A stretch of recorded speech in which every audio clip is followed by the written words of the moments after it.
तो नमस्कार, अस्सलाम वालेकुम। कई सारे बच्चों ने मैसेज किया कि सर आर ओ के बारे में बता दीजिए, क्योंकि आर ओ का एग्जाम क्या है कि आपका जानते हैं कैंसिल हो गया और दोबारा आपका होने वाला है ये। और ये ऐसे अनुमान लगाया जा रहा है कि ये नवंबर के आसपास क्या होगा, इसका एग्जाम होगा। तो हम इसके बारे में पूरी जानकारी लेंगे, क्या इसका पाठ्यक्रम में क्या बुक लिस्ट है, क्या रणनीति और क्या प्लान है, और लास्ट में हम 100 डेज में क्या करेंगे, इसको कवर अप करने का प्रयास करेंगे, ताकि चूंकि नवंबर में आपका क्या कहते हैं ये इसका होने वाला है और अक्टूबर में पीसीएस है। तो कई सारे बच्चों, लगभग 80% बच्चों ने जो क्या कहते हैं कि यूपीपीसीएस का भरा होगा, आरओ का भरा ही होगा, ये तो क्लियर है जी। तो हम क्या करेंगे, क्योंकि अक्टूबर में अगर मान लीजिए आप पीसीएस है तो अक्टूबर के कुछ दिन पहले क्या करेंगे, आप लोग सीसेट पढ़ना वगैरह शुरू कर देंगे। हालांकि तो इसका तो जीएस जो है वो दोनों में लगभग मिलता जुलता है। तो हम क्या करेंगे, 100 दिनों में हम क्या करेंगे, इसका प्लान बना लेंगे, ताकि 100 दिनों में क्या हो जाए, रिविजन हो जाए। फिर बच्चे क्या हो जाए, अपने यूपी के लिए लग जाए, और यूपी में लगने के बाद जो चूंकि सीसेट वगैरह कुछ उसमें पढ़ लें, फिर उसके बाद जो समय बचेगा फिर एक बार क्या कर लेंगे, रिवीजन कर लें, ताकि उनका जो आर को एग्जाम है वो कतई न रुके। क्योंकि इस बार मौका गया, फिर पता नहीं अगले 2 सालों में 3 सालों में कब आएगा, कब ये एग्जाम की परीक्षा होने वाली है, कब होने वाले नहीं है। और यकीन मानिए, इसका जो जो पूरा पाठ्यक्रम है बहुत ही आसान है जी, मेंस इसका बहुत आसान है। तो कम मेहनत में आप एक बेहतर सचिवालय में, मिशन सचिवालय में लिखा हुआ है, सचिवालय में एक बेहतर नौकरी क्या करते हैं, आप पा सकते हैं। गर्मी इतनी ज्यादा है, एसी वगैरह भी काम नहीं कर रहा। तो चलिए, तो हम लोग क्या करेंगे, यहाँ पे हम लोग पाठ्यक्रम के बारे में पढ़ेंगे, देखेंगे, बुक लिस्ट देखेंगे, और हमारा जो रणनीति और प्लान क्या है और 100 डेज का प्लान क्या है, इसके बारे में देखने का प्रयास करेंगे। तो बिल्कुल समय वेस्ट नहीं करेंगे, आगे बढ़ते हैं, क्या करना है हमें, क्या नहीं करना है। देखिए, तो सबसे पहले हम क्या करेंगे, हम देखेंगे कि हमारा क्या है, ये पाठ्यक्रम हमारा क्या है, ये प्रारंभिक परीक्षा का पाठ्यक्रम है। प्रारंभिक परीक्षा में क्या होता है, इसमें सामान्य अध्ययन के 140 प्रश्न होंगे, एक नंबर के आपका, ठीक है। और आपका सामान्य हिंदी जो होगा आपका क्या होगा, 60 क्वेश्चन आपका होगा। कुल मिला के 200 नंबर का क्या होगा, आपका प्रारंभिक परीक्षा आपका होने वाला है। ये जो स्क्रीनशॉट है, मैंने कोचिंग आराम में प्रचंड ऑनलाइन जो चलाते हैं उनसे मैंने लेकर रखा हुआ है। इसके कंटेंट को आप देखिएगा, ठीक है।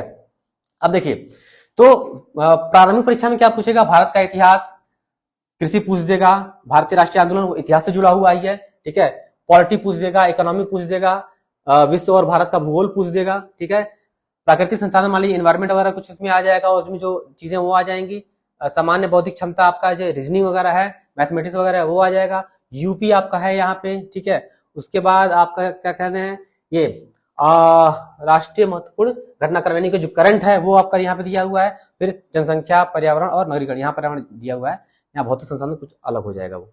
तो ये आपका क्या हुआ, कुल मिला के आपका ये जीएस का क्या हो गया, आपका ये पार्ट आपका हो गया, ठीक है। सामान्य अध्ययन, सामान्य हिंदी की अगर बात कर ले तो केवल 6 टॉपिक हैं, ठीक है। तत्सम तद्भव, विशेष विशेषण, विलोम, पर्यायवाची शब्द, वाक्य वर्तन शुद्धि और अन्य शब्दों के एक शब्द। बहुत ही आसानी से इस 60 नंबरों में बच्चे 55 आराम से क्या करते हैं, लेकर चले आते हैं। और कुछ अच्छे जो होते हैं वो 55 प्लस भी क्या करते हैं, गेन यहाँ पे कर लेते हैं। और 140 में, ठीक है, अगर आप मान लीजिए अगर आप 80 के आसपास ही पहुंच जाते हैं, यानी 80 के आसपास ही पहुंच जाते हैं, ठीक है, तो मान के चलिए कि इतना तो बिल्कुल आप क्या हो जाएंगे, सेफ हो जाएंगे मेंस के एग्जामिनेशन के लिए। तो ये हमारा पाठ्यक्रम है। अब आगे आते हैं, देखते हैं मुख्य परीक्षा का पाठ्यक्रम। प्रारंभिक परीक्षा के बाद हमारा प्रारंभिक परीक्षा था, मुख्य परीक्षा। अब इसका मुख्य परीक्षा बहुत ही आसान होता है, ठीक है। पीसीएस की तरह इसमें कई सारे पेपर लिखने नहीं होते हैं, बहुत ही आसान होता है। इसलिए मैं कह रहा हूं बार बार कि कम मेहनत में एक अच्छी नौकरी अगर आप पाना चाहते हैं तो समीक्षा अधिकारी और सहायक समीक्षा अधिकारी के अलावा और कोई बढ़िया आपको मिल नहीं सकता। तो हम देखेंगे, देखिए, जो पेपर होगा इसमें सामान्य अध्ययन का होगा, ठीक है, 2 घंटे का होगा। और ये वस्तुनिष्ठ, जैसे कि हमारा प्री में होता है, जैसे हमारा प्री में होता है वैसे ही हमारा क्या हो जाएगा, बहुविकल्पी प्रश्नों क्या हो जाएगा, हमारा ये हो जाएगा, ये 120 नंबर का होगा, ठीक है। वहां 140 का था, यहाँ पे 120 का होगा। फिर हम अगर हिंदी की बात कर लें तो हिंदी भी क्या है, इसमें वस्तुनिष्ठ है, बहुविकल्पी 60 क्या कहते हैं 60 नंबरों का, ठीक है। प्री में भी था और यहाँ पे भी बहुविकल्पी है, और साथ ही साथ यहाँ पे जो हिंदी है वो आपका लिखने के लिए भी आएगा। अब क्या क्या लिखने वाला है, इसके अलग स्लाइड में क्या करेंगे, हम देखने का काम करेंगे। वो क्या होगा, आपका 100 नंबर का होगा। और निबंध जो होगा वो आपका क्या हो जाएगा, 120 नंबर के आपके 3 निबंध क्या होंगे, आपको लिखने पड़ेंगे। क्लियर, ये आपका हो गया। यानी कि 120 का आपका जीएस हो गया, 160 का आपका हिंदी हो गया, और 120 का आपका निबंध हो गया। कुल मिला के आपके 400 नंबर के क्या हो गए, आपके जो मेंस एग्जामिनेशन होगा वो आपको देना पड़ेगा। अब देखते हैं कि मेंस में क्या क्या है भाई। देखिए, अब मैंने बात की 120 जो क्या कहते हैं वो तो आपका छोड़ दीजिए, जीएस वो तो ठीक प्रारंभिक परीक्षा की तरह है, यहां भी ठीक उसी तरह देना है। आते हैं हिंदी में। हिंदी में क्या होगा, लिखने वाली बात कर ले, जो 100 नंबर का आपका आ रहा है, ठीक है, उसमें क्या क्या आएगा देखिए, उसमें आता है गद्यांश, एक गद्यांश दे दिया रहता है, ठीक है, उसका शीर्षक लिखना होता है, सारांश लिखना होता है और 3 रेखांकित अंशों की व्याख्या करनी होती है। रेखांकित कुछ लाइन होती है, उसके अंदर नीचे अंडरलाइन कर देता है, उसको क्या करना, व्याख्या करना पड़ता है। और ये कुल होता है आपका 21 नंबर का, ठीक है।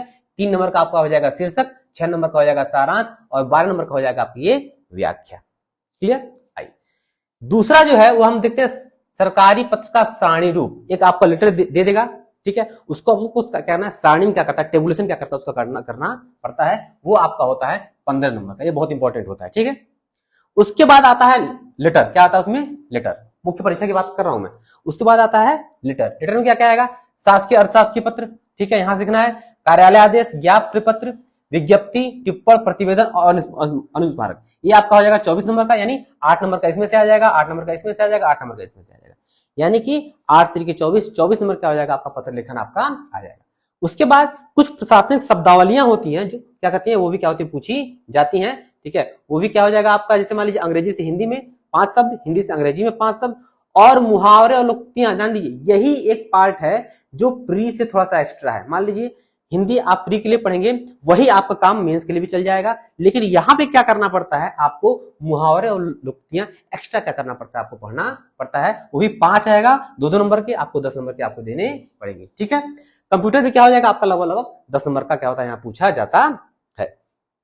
अब आइए देखते हैं व्याकरण, वस्तुनिष्ठ टाइप का, ठीक है। यहां पे पर्यायवाची नहीं है, पहले पर्यायवाची था, यहां पे पर्यायवाची हट गया, ठीक है। तत्सम, तद्भव, विशेष विशेषण, विलोम, वाक्य वर्तनी शुद्धि, अन्य शब्दों के एक शब्द, ठीक वैसे ही जैसे आपने प्री में तैयार किया है, मेंस में क्या हो जाएगा, आपको यहाँ पे मिल जाएगा। और ये आपका हो जाएगा 60 नंबर का हो जाएगा, आपको पूछा जाएगा, ठीक है। यानी कि 60 नंबर आपके बहुविकल्पी हैं और 100 नंबर आपको क्या होते हैं, लिखने पड़ते हैं। उसका अभ्यास आपको करना यहाँ पे पड़ेगा। ध्यान दीजिए, अगर आप सोचेंगे कि बिना लिखे काम चल जाएगा, सीधे जाकर प्री की परीक्षा पास कर लें, उसके बाद हम तैयारी करें, तो थोड़ी सी मुश्किल हो जाएगी। अभी वक्त है, अभी क्या करें, आप लिखना क्या करें, इसको शुरू कर दें। आगे देखिए, अब आते हैं, देखिए निबंध। निबंध में क्या होता है, निबंध में 3 क्षेत्र डिसाइड है, उन क्षेत्रों से, उन तीनों क्षेत्रों से एक ही निबंध पूछेगा और 3 निबंध क्या होगा आपको यहाँ पे लिखने पड़ेंगे, ठीक है। तो पहला जो हमारा एरिया है, देखिए 40-40 नंबर के क्या है आपके, 40-40 नंबर के क्या हो, आपके निबंध क्या हो, यहाँ पे पूछे जाएंगे। 40-40 क्या अंक के आपके निबंध यहाँ पे क्या है, पूछे जा रहे हैं। क्लियर। अब वो क्षेत्र देख लेते हैं कौन कौन से हैं। तो पहला जो निबंध आएगा वो आएगा आपका साहित्य और संस्कृति, सामाजिक क्षेत्र और राजनीतिक क्षेत्र, ठीक है। और इनमें से क्या होगा, आपको एक निबंध को चुनना होगा और उनमें से क्या पड़ेगा, आपको लिखना पड़ेगा। दूसरा जो निबंध होगा वो विज्ञान, पर्यावरण, प्रौद्योगिकी, आर्थिक क्षेत्र और कृषि व्यापार से आएगा। यहां पे आपको इसमें से कोई एक निबंध चुनना होगा और उसको लिखना पड़ेगा। लास्ट में जो करंट होता है, करंट बेस्ड, प्राकृतिक आपदाएं और राष्ट्रीय विकास योजनाओं से क्या होता है, एक निबंध पूछता है। उनमें से क्या करना पड़ेगा, आपको एक निबंध चुनना पड़ेगा और क्या करना पड़ेगा, आपको लिखना पड़ेगा। देखिए निबंध लेखन बहुत टिपिकल काम है, ठीक है, इतना आसानी से नहीं होता है, 1-2 दिन या 1 या 2 महीने का काम नहीं है। इसको बकायदे आप अभी से क्या करें, अभ्यास करते रहें, हफ्ते में एक निबंध लिखते चलें। इससे क्या होगा, आपका क्या हो जाएगा, तैयार होता चला जाएगा। अभी हम बात करेंगे इस बारे में, आगे देखते हैं। अब देखिए, अब हमने जब सिलेबस की बात कर ली, अब उन सिलेबस के हिसाब से जरा बुक लिस्ट की बात कर ली जाए कि कम से कम बुक लिस्ट में हम कितना ज्यादा कवर कर सकते हैं, ठीक है। तो हम यहां देखेंगे पॉलिटी। अगर हम पॉलिटी की बात कर लें, तो परीक्षावाणी और घटना चक्र पूर्वावलोकन क्या करिएगा, आप यहां पे लेके पढ़ लीजिएगा। देखिए आरओ एआरओ का एग्जामिनेशन है, इसलिए मैं लक्ष्मीकांत को नहीं कह रहा हूं पढ़ने के लिए। हाँ लक्ष्मीकांत ठीक है, लक्ष्मीकांत अच्छी किताब है, बहुत अच्छी किताब है। और चूंकि आजकल कॉन्सेप्चुअल बेस प्रश्न आ रहे हैं आरओ एआरओ में भी, तो लक्ष्मीकांत एक अच्छा सोर्स है, माना जाता है। लेकिन क्योंकि परीक्षावाणी एक पतली किताब है, ठीक है, और घटना चक्र पूर्वावलोकन, इन दोनों को आप मिला लेंगे तो पॉलिटी के अधिक से अधिक प्रश्नों को आप करने में क्या हो जाए, सक्षम हो जाएंगे। और एक आध प्रश्नों के लिए अब लक्ष्मीकांत को उठाना, उतनी मोटी बुक पढ़ना मुझे नहीं लगता कहीं से फायदेमंद होगी। तो परीक्षावाणी और घटना चक्र पूर्वावलोकन ये दोनों मिला के आप पढ़ लेंगे तो निश्चित तौर पर पॉलिटी का कम से कम 10 सवाल आएगा, तो 8 से 9 सवाल करने में आप सक्षम रहेंगे, ठीक है। उसके बाद आते हैं हम ज्योग्राफी में। ज्योग्राफी में क्या है, महेश बड़वाल बहुत अच्छी किताब मानी जाती है, ठीक है। और परीक्षावाणी जो लीजिएगा वो केवल भारत का लीजिएगा, परीक्षा वाणी की 2 किताब आती है, एक भारत का भूगोल आता है और एक विश्व का भूगोल आता है। विश्व का भूगोल छोड़ दीजिएगा, ठीक है। परीक्षा वाणी केवल इंडियन क्या भारत का भूगोल क्या करिएगा, परीक्षा वाणी ले लीजिएगा। बाकी जो आपका है वो घटना चक्र पूर्वावलोकन से, ऑक्सफोर्ड एटलस से और महज वर्णन से क्या करिएगा, कवर अप कर लीजिएगा। जो परीक्षा वाणी है उससे भारत का भूगोल क्या करिएगा, पढ़िएगा, क्योंकि वहां से भारत के भूगोल से सवाल ज्यादा आते हैं और वहां से जो फैक्चुअल चीजें हैं वो वाणी में ज्यादा दी हुई हैं। इन्वायरमेंट एक बार और बात कर लें तो फिर बात करेंगे। परीक्षा वाणी की बात मैं करूंगा। परीक्षा वाणी का इन्वायरमेंट पतला सा है, आप 10 दिन में चाहेंगे तो खत्म कर लेंगे या 5 दिन में चाहेंगे तो खत्म कर लेंगे। आपके रीडिंग कैपेसिटी के ऊपर है कितनी जल्दी आप इसको खत्म कर सकते हैं। और साथ ही साथ घटना चक्र पूर्वावलोकन आप पढ़ लेंगे तो क्या हो जाएगा, इससे आपका कवर अप हो जाएगा।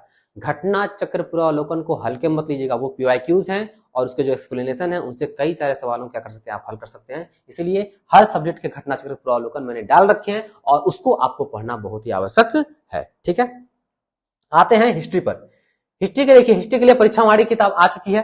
पहले नहीं आती थी प्राचीन भारत के लिए वाणी की किताब, अब आ गई तो उसको आप ले लीजिए, ठीक है। मेडिवल के लिए किरण प्रकाशन की बुक आती है इतिहास का पूरा, ठीक है। लेकिन उसमें आप प्राचीन छोड़ दीजिए, प्राचीन वाणी से पढ़ लीजिएगा। आधुनिक छोड़ दीजिए, आधुनिक वाणी से पढ़ लीजिएगा।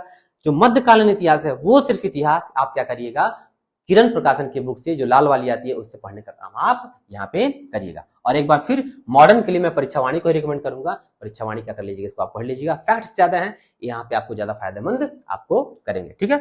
आते हैं और घटना चक्र पूर्वावलोकन था, ये मैंने बताया है हर विषय का पढ़ना है।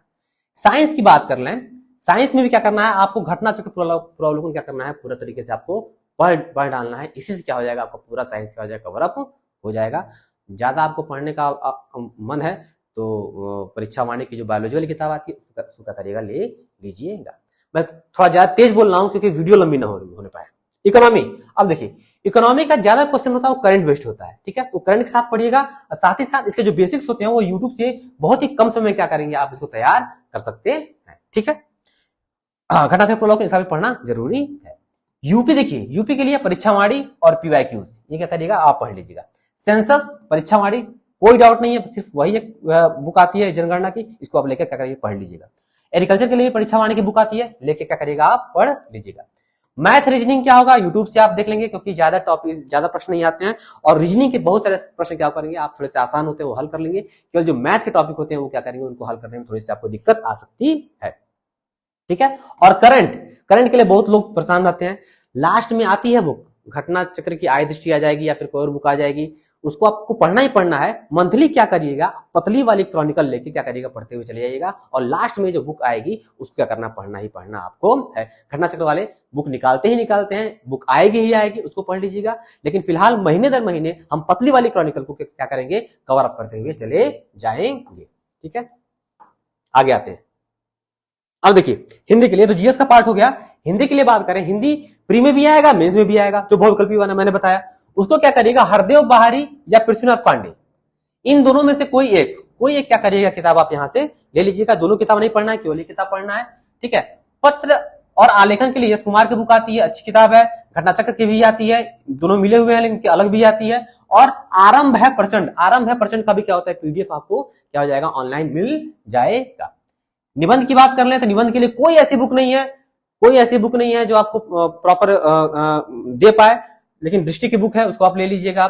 कहीं से आपको मॉडल निबंध मिल जाए, वहां से पढ़ना शुरू करिए, ठीक है। आरंभ प्रचंड के भी कुछ आपको मॉडल निबंध मिल जाएंगे, वहां से क्या करिएगा, आप पढ़ना शुरू कर दीजिएगा। लेकिन निबंध बेहतर लेखन शैली का वो होता है, मतलब उसकी आवश्यकता होती है। तो निश्चित तौर पर आप क्या करिएगा, पढ़ने का काम करिएगा, लिखने का काम करिएगा, एडिटोरियल पढ़िएगा, तो वहां से क्या होगा, आपको क्या हो जाएगा, निबंध अच्छे तरीके से लिखने में आपको सहायता मिलेगी।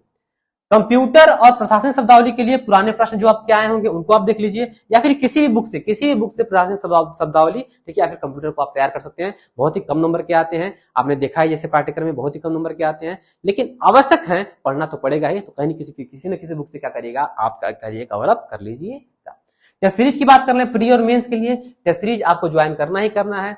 कहीं भी ज्वाइन करिए, ये आपकी जिम्मेदारी है, आप लिखिए क्योंकि लिखना जरूरी है। और लिखने के अलावा कोई ऐसा मेंटर हो जो आपकी कॉपी चेक कर सके, निबंध की गलतियों को बता सके, एस्से की गलती को बता सके, आप गद्यांश लेखन करते हैं उनकी गलती को बता सके, तो कोई ना कोई आपको ऐसा मेंटर होना चाहिए जो आपकी गलतियों को बता सके। तो मेरे हिसाब से आरंभ है प्रचंड क्या है, एक बेहतर प्लेटफॉर्म है जो जहां यहाँ पे लोगों को मतलब कि 1 to 1 क्या किया जाता है, अच्छे तरीके से गाइडेंस यहाँ पे दी जाती है, कॉपियां भी आपकी बहुत सलीके से चेक हो जाएंगी। तो यहाँ पे क्या कर सकते हैं, आप विश्वास यहाँ पे बना सकते हैं। आगे देखते हैं। अब देखिए हमारी रणनीति क्या हो, हमारा प्लान क्या हो, ठीक है, हम कैसे रणनीति करें। मैंने पहले ही बताया कि अक्टूबर में हो सकता है पीसीएस का हो, तो उस 6 अक्टूबर को मान लीजिए, ऐसा हवा में न्यूज आ रही है 6 अक्टूबर को हमारा हो सकता है, ठीक है, तो हम उसी हिसाब से जो न्यूज है उसी हिसाब से हम काम करेंगे। तो 6 अक्टूबर से कुछ दिन तक पहले तक क्या करें, हम ये सारी चीज क्या कर लें, कवर अप कर लें, क्योंकि जब हमारा पीसीएस आ जाएगा तो सीसैट का जो पोर्शन होता है वो भी क्या होता है, कुछ लोगों को पढ़ना होता है, तो वो भी बिना पढ़े काम तो चलेगा नहीं। हम क्या करेंगे, ये अभी से मान लीजिए अगर चुनाव के बाद मान लीजिए 4 तारीख को चुनाव खत्म हो जाएगी, कुछ लोग हारेंगे कुछ लोग जीतेंगे, थोड़ा दुख वगैरह रहेगा, अलग बात है, छोड़ दीजिए।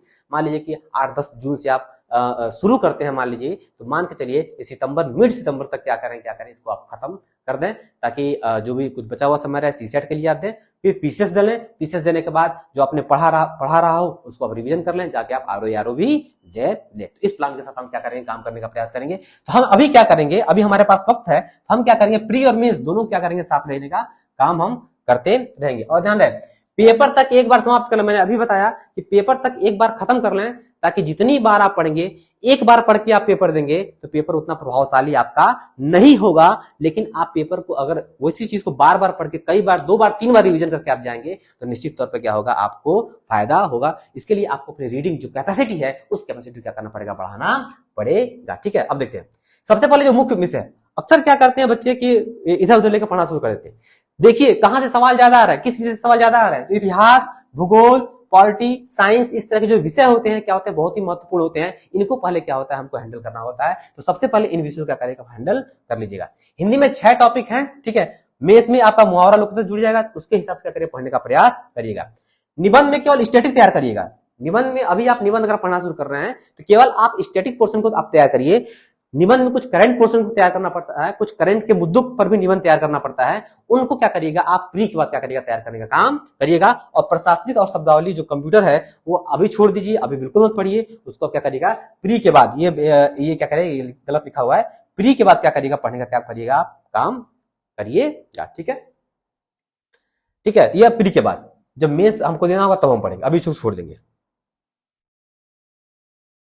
अब देखिए क्या कैसे करना है, कैसे प्लान हमारा है। तो हम क्या करेंगे 10 से 12 दिन में, देखिए 10 से 12 दिन में, देखिए परीक्षावाणी की किताब पतली है, मैं बार बार कह रहा हूं, तो परीक्षावाणी की किताब पतली है, इसको चाहेंगे आप तो 10 से 12 दिन में क्या करेंगे, आप खत्म कर देंगे, ठीक है। या फिर आप घटना चक्र भी चाहें तो घटना चक्र भी क्या, कोई एक ही सोर्स अभी अपनाइए ताकि हमको रिवीजन करने में आसानी हो, कोई एक सोर्स अपनाइए। तो पॉलिटी क्या करेंगे हम 10 से 12 दिन में किसी भी एक सोर्स से क्या करेंगे, खत्म करने का प्रयास करेंगे। उसके बाद भूगोल और पर्यावरण, इन दोनों को मिलाकर हमको 30 दिन का समय चाहिए। एक महीने में हम क्या करेंगे, ज्योग्राफी और क्या करेंगे, इन्वायरमेंट को खत्म करेंगे। वो किस तरह आप खत्म करेंगे, ये आपकी जिम्मेदारी है, आपको उस तरीके से पढ़ना पड़ेगा। इतिहास क्योंकि लंबा होता है इसलिए भी इसको हमने 1 महीना दिया हुआ है, 1 महीने में चाहेंगे तो आप इतिहास आपका खत्म हो जाएगा। विज्ञान चूंकि इंपॉर्टेंट होता है इसलिए 15 से 20 दिन भी हमने क्या इसको दिए हुए हैं, यहां से क्या हो जाएगा, आपका खत्म हो जाएगा। यूपी को 5 से 6 दिन में खत्म करिए। और कृषि टॉपिक क्योंकि आरओ में पूछता है तो इसको भी क्या करेंगे, 5 से 6 दिन क्या करेंगे, हम खत्म करने का प्रयास करेंगे। इकोनॉमी के लिए, इकोनॉमी चूंकि हमारा बेसिक किसी भी यूट्यूब चैनल से आप 5 से 6 दिन में तैयार कर लेंगे, और चूंकि ये करंट से जुड़ा हुआ मुद्दा होता है इसीलिए जो हमारा करंट का टॉपिक आएगा या फिर लास्ट में जो करंट की बुक आती है या फिर मंथली जो मैगजीन हम क्रॉनिकल पढ़ते जा रहे हैं उसमें जो इकोनॉमिक की टॉपिक है उसको हम क्या करेंगे, बेहतर तरीके से नोट डाउन और तैयार करते हुए क्या करेंगे, चलेंगे। और मैंने बताया ही पत्तेवाली क्रॉनिकल आपको पढ़ना ही पढ़ना है, उसको आप करते रहिएगा। और मैथ रीजनिंग देखिए ये तो आपके ऊपर है कि किसी भी यूट्यूब चैनल से क्या करें, आप इसको देख लें, अगर आपका स्ट्रांग है ठीक है, नहीं तो मुझे नहीं लगता कि इसके लिए ज्यादा समय चाहिए होता है, लेकिन मुझे 4 से 5 सवाल आते हैं, बाकी 4 से 5 सवाल रीजनिंग के होते हैं, तो रीजनिंग के आप सॉल्व कर लेंगे। मैथ के देख लेंगे तो कुछ इंपॉर्टेंट टॉपिक क्या होगा, आप यूट्यूब से क्या करिएगा, देख लीजिएगा, ठीक है, ठीक है। अब देखिए, अब ये तो हो गया, ठीक है। मेंस कैसे तैयार करेंगे, मेंस में तो लिखना भी तो है। तो हिंदी को हम क्या करेंगे, हम वीकली एक टॉपिक तैयार करेंगे। मान लीजिए मैंने बताया कि 6 टॉपिक प्री में है और एक टॉपिक मुहावरा और लोकोक्तियां वाला क्या हो रहा है, मेंस में जुड़ गया, यानी हो गया हमारा 7 टॉपिक, क्या हो गया। और हफ्ते में अगर एक टॉपिक हम तैयार करें, ठीक है, अगर हफ्ते में हम एक टॉपिक तैयार करें, मान लीजिए तत्सम तद्भव एक हफ्ता पूरा पढ़ा, विलोम एक हफ्ता पूरा पढ़ा, पर्यायवाची एक हफ्ता पूरा पढ़ा, अनेक शब्दों के एक हफ्ता पूरा पढ़ा। तो एक एक हफ्ते अगर हम टॉपिक वाइज पढ़ते चलेंगे तो मान के चलिए 7 टॉपिक अगर हमारे हैं तो 49 दिन में क्या हो जाएगा, हमारा पूरा हिंदी क्या हो जाएगा, कवर अप हो जाएगा। अब जोड़ लीजिए कब तक हमारा, अगर असल में हम पूरा ओवरऑल नहीं देखते हैं, हम चीजों को बारीक में देखते हैं। अब सोचिए कि 50 दिन बहुत ज्यादा है हिंदी के लिए। अगर आप चाहें तो हफ्ते वाइज क्या करेंगे, वीकली आप बना के क्या कर सकते हैं, टॉपिक को आप कवर कर सकते हैं। और एक हफ्ता कम नहीं होता है। अनेक शब्दों के एक शब्द अगर आप एक 2 घंटा रोज पढ़ेंगे तो अनेक शब्दों के एक शब्द क्या पूरा तैयार हो जाएगा, पर्यायवाची पूरा तैयार हो जाएगा, विलोम पूरा आपका तैयार हो जाएगा। ठीक है, अब देखिए एक पत्र सप्ताह में, मतलब कि देखिए कुल मिला के आपको 9 से 10 प्रश्न पत्र तैयार कर, लीडर देखिए शासकीय है, शासकीय परिपत्र है, प्रतिवेदन है, अनुस्मारक है, इस तरह के कुल आपके 9 से 10 जो पत्र होते हैं आपको तैयार करने होते हैं। ठीक है, तो अब देखिए एक हफ्ते में बढ़िया से पत्र की विशेषता क्या है, पत्र का प्रारूप क्या है, पत्र का महत्व क्या है, ठीक है, पत्र कैसे लिखा जाता है। अगर एक हफ्ते में एक ही पत्र को तैयार करें तो 10 पत्र को तैयार करने में हमको 70 दिन लग जाएंगे। और 70 दिन में क्या होगा, पूरा का पूरा जो लेटर का जो पोर्शन है वो क्या हो जाएगा, खत्म आपका हो जाएगा। ठीक है, एक निबंध अगर एक सप्ताह में केवल एक ही निबंध आज से हम तैयार करते हैं तो 100 दिन में मान लीजिए 12 से 13 निबंध क्या हो जाएगा, आपका तैयार हो जाएंगे। और आपको लोग कहते हैं कि 20 से 25 निबंध आप तैयार कर लीजिए, टॉपिक वाइज अगर बांट लीजिए तो कई सारे निबंध क्या होते हैं, वह जो अच्छे खासे 3 जो पोर्शन होते हैं, 9 एक में 3 आएगा, एक में 3 आएगा, एक में 3 आएगा। उन 9 निबंध में क्या होता है, मोस्ट प्रोबेबली होता है कि 20-25 निबंध अगर आप तैयार कर लें तो फंसने के चांस क्या होते हैं, ज्यादा होते हैं। ठीक है, तो आप क्या करिए, स्टैटिक पोर्शन का निबंध पहले तैयार कर लीजिए और करंट पोर्शन का जो निबंध होगा वो क्या करिएगा, प्री के बाद क्या करिएगा, आप तैयार करिएगा। ठीक है, अब इसमें इंटरव्यू होता नहीं है, मेंस के दम पे क्या होता है, आपका सिलेक्शन यहाँ पे हो जाएगा। तो ये था पूरा प्लान हमारा। ठीक है, बहुत तेज मैंने थोड़ा सा बोला हुआ है। ठीक है, थैंक्स, बहुत शुक्रिया आपका। ठीक है, तो ये था पूरा प्लान। ठीक है, आपको किसी भी हालत में मान लीजिए 10 जून से, मान लीजिए अभी तो छोड़िए, मान लीजिए चुनाव में किसी ड्यूटी लगी होगी, कहीं कोई कहाँ पे होगा, कहीं कोई कहाँ पे होगा, मान लीजिए चुनाव बाद भी आप तैयारी करना शुरू करते हैं तो यकीन मानिए कि सितंबर मिड तक क्या करेंगे, आप कवर कर लेंगे। फिर आप छोड़ दीजिएगा क्योंकि पीसेस भी आपने भरा होगा, मुझे पता है 80% लोग भरे होंगे। तो फिर क्या करेंगे, पीसेस दे लीजिएगा, फिर आपका आरओ आएगा, आरओ भी आप दे लेंगे उसी बहाने, चूंकि हमारा रिवीजन हुआ ही है, एक बार और पढ़ के क्या करेंगे, आरओ दे देंगे, आरओ भी आपका निकल जाएगा। और आरओ के बाद अब सोचिए, एक बार आपने पढ़ा, फिर उसके बाद थोड़ा सा रिवीजन किया, फिर आरओ के प्री के बाद बहुत समय मिलेगा आपको, फिर क्योंकि यहाँ पे आप लिख ही रहे थे, अभी भी लिख रहे थे, क्या कहते हैं, प्री के बाद फिर लिखेंगे, प्री के बाद फिर चीजों को पढ़ेंगे। सोचिए इतनी बार चीजें आप पढ़ लेंगे तो यकीन मानिए आपको आरओ एआरओ में पास होने से कोई रोक नहीं सकता। और इस बार जो आरओ एआरओ का जो है वो हाथ से निकलना नहीं चाहिए, क्योंकि इस बार जो निकल गया तो फिर पता नहीं अगले 2-3 सालों में कब आएगा, कब नहीं आएगा। तो एक बेहतर प्लान है, पोर्शन बहुत इसके अच्छे हैं, कम सिलेबस है, मेंस कम है इसका, अच्छे तरीके से आप चाहें तो इस बार आरओ और एआरओ बन सकते हैं। ठीक है, क्योंकि समय ज्यादा हो रहा होगा, इसीलिए क्या करेंगे, इसको हम बंद करेंगे। अगले वीडियो में आपसे मुलाकात होगी फिर एक नए टॉपिक के साथ। तब तक के लिए अनुमति दीजिए। जय हिंद, जय भारत, नमस्कार, खुदा हाफिज।